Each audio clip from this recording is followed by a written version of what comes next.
It's the RPS project. My name's Richard and today I'm going to be looking at the 555 timer. Yes, the obligatory 555 timer.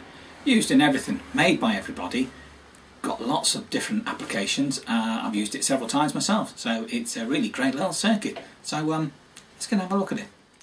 So here's the 555, or in the case of this chip, it's the 556. Bit of a snake's pit on there for this breadboard, but we'll get onto that in a moment. Let's have a look at the chip. So basically, what we've got is the 555, and this is the pinout for it.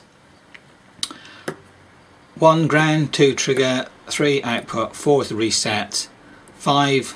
Well, I put con. I'm not sure what that's meant to stand for. Just put it on there. But normally this doesn't have to be connected. You can leave this without connection, but I tend to put it connected to ground via a capacitor, something like a 10 nanofarad or 100 nanofarad capacitor, something like that. Apparently it helps to keep the circuit more stable.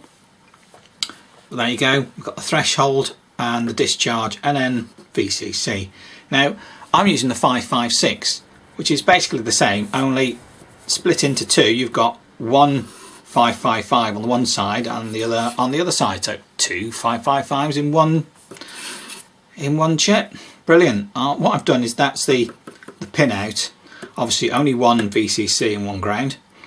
The pinout and the operation, but I've put against it on this diagram anyway the equivalent pin from the 555, because I know the pinout. I know what that is for the 555 because I've used it a number of times, but I'm looking at thinking, well, which one's that? So I've just put that its equivalent 8-pin IC number against it, so I can more easily work out which one goes where. So let's have a quick look at the circuit I'm going to be doing. Now I've got effectively 2 circuits here. So if I start on this side, I've got the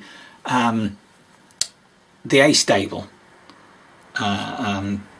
oscillation or vibrate, or however you want it. It's going to be a continuous on-off circuit and kicks out a square wave. Now the idea with this is that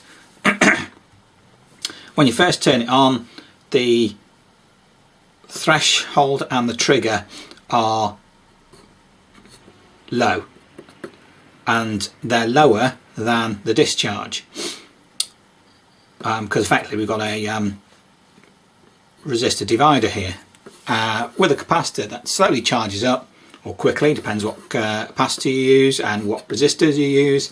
And as it charges up, the trigger level, when it reaches 2/3 of the supply voltage, which in this case is 9 volts from a 9-volt battery, which is also a great thing about this little circuit. I don't have to get a power supply out, I can just use a PP3 9-volt battery.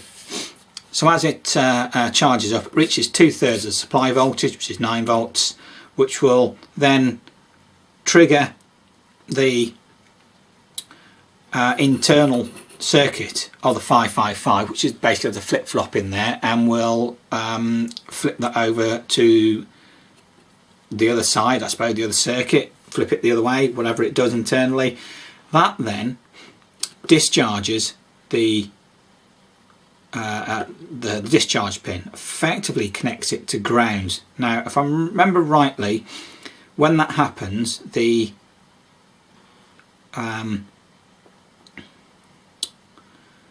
circuit then outputs a signal. I have to try and remember that and see if that's the right way. I'm sure it is. And then when that is rising, when this is first turned on, it's rising, it sinks the voltage through, and then when it flips and discharge, it then outputs a voltage from pin 3. So this is actually can sync and source the current. It doesn't just give an output, it actually, if I were to take this one out the circuit, this would come on and go on and off, because it would sync the current and the voltage from this side, and then when it flips state, it actually outputs, so it sources the current, which then turns this on. Of course, that's a diode, so it can't go that way, it can only go that way, so it flips back and forth between the two, and we'll keep doing that for as long as there's power to it. You can change the timing as well by changing the resistance in this resistance divider by just putting a pot in there. You could put another resistor in just to help make sure that it doesn't crash down to zero, because effectively with that, if I wind it all the way down, there's now no resistance there between the discharge and the threshold and trigger, which makes it effectively, it's almost like it's stuttering. There is another circuit you can use, another way of wiring this up with a couple of diodes and changing the position of the pot, which gives you better control of the duty cycle, which is great. I've seen this circuit used before. I think Dave Jones from the EEVblog is used it. I think that's where I originally saw that other circuit. If you want to go see that circuit, I'll try and put a link below so you can go and see that. I think he was changing some LEDs on some fancy magnifier that he's got, and he used a 555 to accomplish that. Anyway, back to this one. On this side, which is going to be the other part of the 555 circuit, the 556 chip that I'm going to use, but basically it's just one 555. On this side it's a monostable, so in other words I trigger it once, and then for the time it takes for the threshold to be met, which is 2/3 of the supply, it will then it will be putting an output, will give me an output while this is charging up. Threshold is below the 2/3, so it's below the 6 volts as it were.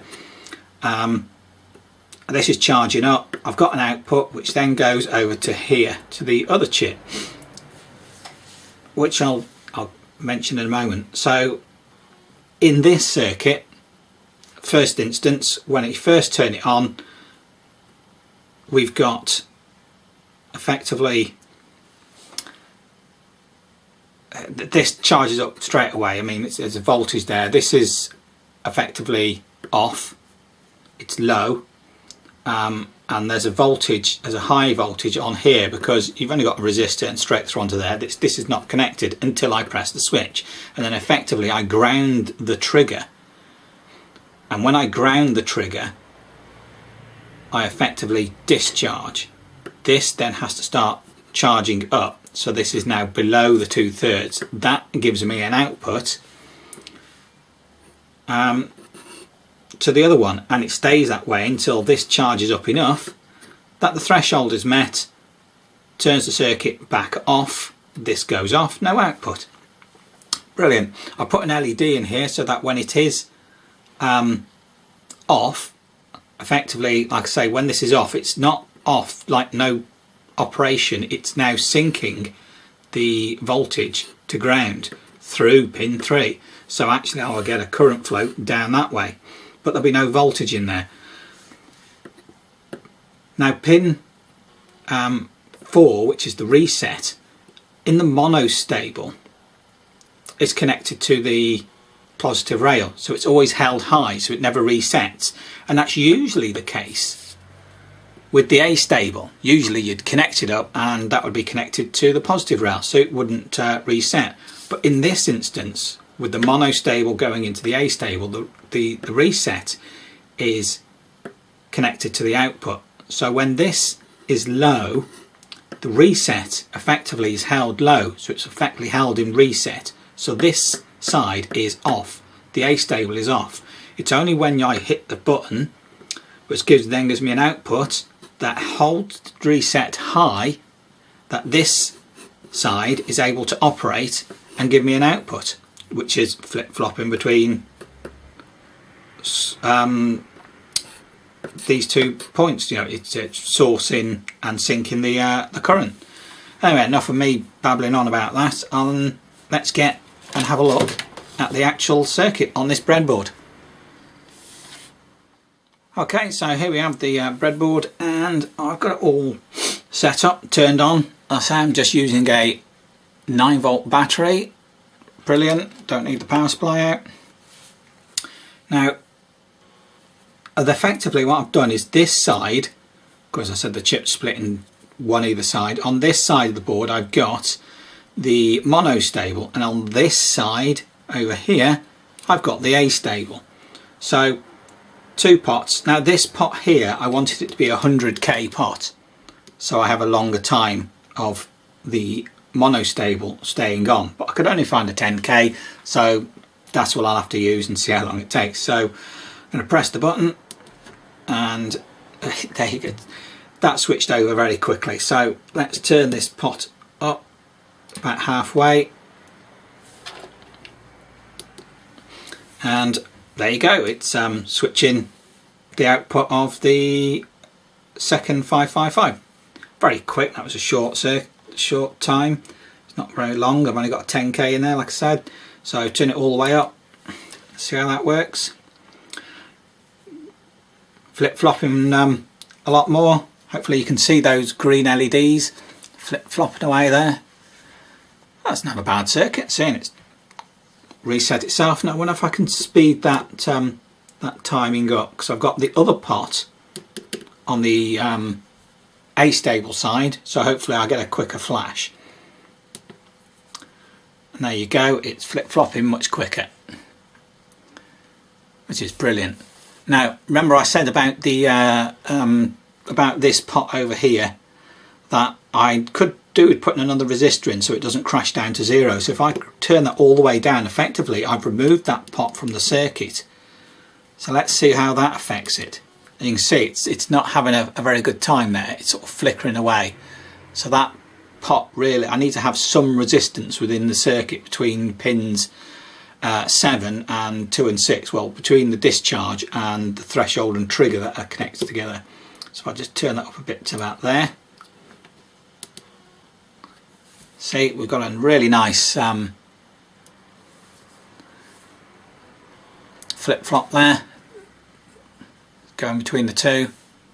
That's quite a nice long length. I know I could turn it down a bit and it won't, even if it's quite low at that speed, still got quite a few flips before it stops, but all the way turned up. With this turned up a bit more, to nearly about as much as I can get it to. This is going to be about the longest time that it will be on for, with the quickest frequency on the output of the astable side. Great little circuit, I think. See, works an absolute treat. I know it's a bit of a mess on here, but I mean, if you wanted to put that on a circuit board, use it in a circuit for whatever reason, that would work brilliant, and it's not hard to set up. The 555 timer, or in this case the 556 timer, working brilliantly. I love it.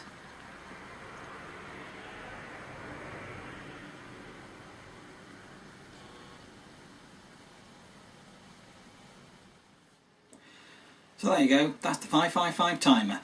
Basic, simple, used in lots of applications. Get hold of one, have a go with it. Anyway, if you like this video, give us a thumbs up, subscribe, and all comments are welcome. See you next time.